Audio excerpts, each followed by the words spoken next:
mamonjy atsika velono resy ny fahafatesana velona ilay mpamonjy atsika velono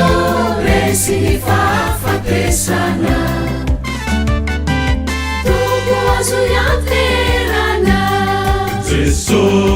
lay namonjy zao tontolo izao ampaye ampihoasoanao ny fahasoavan'andriamanitsika moderainanyainy anarany ampihoasoanao ny fahasoavan'andriamanitsika moderainanyainy anarany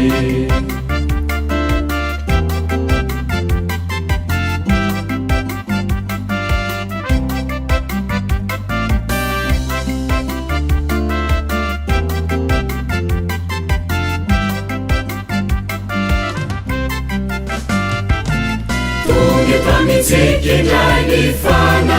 fanaye iraky ny ray ambondia tonga eto mitsikindray ny fanaye iraky ny ray ambondia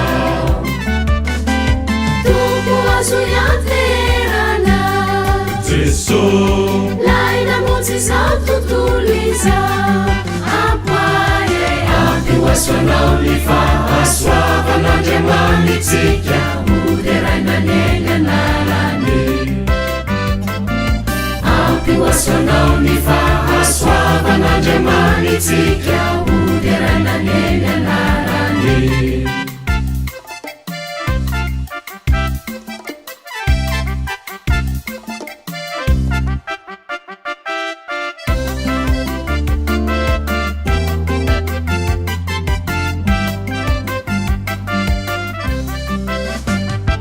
Isika etindray no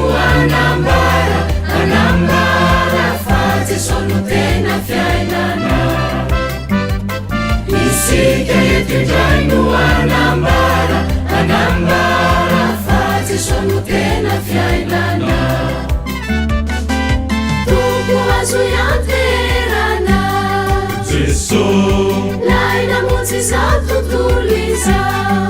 ampaye ampihoasoanao ny fahasoavan'andriamanitsika moderainanyainy anarany ampihoasoanao ny fahasoavan'andriamanitsika